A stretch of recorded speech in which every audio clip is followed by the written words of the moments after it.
Melbourne, Reuters. Long-serving Cricket Australia boss James Sutherland said on Wednesday he would step down as chief executive next year but denied the ball-tampering scandal had played a part in the decision. Cricket Australia press conference, Bristol, the 13th of June 24. Cricket Australia's CEO James Sutherland during the press conference mandatory credit, Action Images, Andrew Boyers LivepicThe, the 52-year-old, who took up the role in 2001. Resigns amid cultural reviews into the cricket board and the national team in the wake of the Cape Town scandal which shocked the sports-mad nation and caused the loss of a key sponsor. Sutherland's stewardship had also come under the microscope as Australia looked to rebuild under a new captain and coach, but the former Victoria State cricketer said he had been thinking about moving on for a while. It certainly was a big issue at the time, Sutherland said of the scandal at a news conference. It hasn't had a bearing on my decision, I guess. CA Chairman, David Pever, and I have actually been talking about this for 2 years. It just feels like a good time for me to hand over the reins in an orderly fashion to my successor.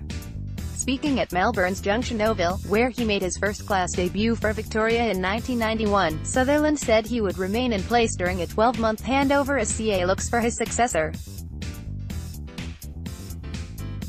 The announcement comes soon after the resignation of coach Aaron Lehman and CA Integrity Chief Ian Roy, who oversaw the board's investigation into the ball-tampering affair. Commercial powerhouse. A former pace bowler, Sutherland has helped turn the game into a commercial powerhouse in Australia's crowded sports market, striking lucrative broadcast deals and ushering in the now successful 2020 Big Bash League in 2011. CA's swelling coffers have made the country's elite among the world's best-paid cricketers, but relations with the players have often been strained through his tenure. They hit a low point during last year's acrimonious pay dispute in which CA sought to end a 20-year revenue share model with the players but was soundly defeated. Sutherland, who delegated negotiations to a deputy in Kevin Roberts, was roundly criticised for being absent from the talks until the wrangling threatened to scupper a tour to India. He has also been faulted for having tenured to public expectations of the men's cricket team, appearing reluctant to rein in a side with a reputation for boorish on-field conduct. A number of pundits put the Cape Town scandal at his door, saying the governing body's failure to set standards had ultimately emboldened players to violate the rules.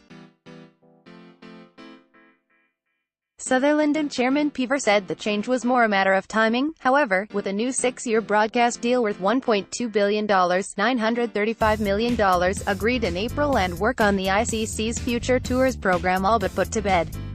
With former captain Steve Smith, David Warner and Cameron Bancroft suspended for their parts in the Cape Town scandal, Sutherland said he hoped his successor would focus on growing participation in a game that suffered huge reputational damage.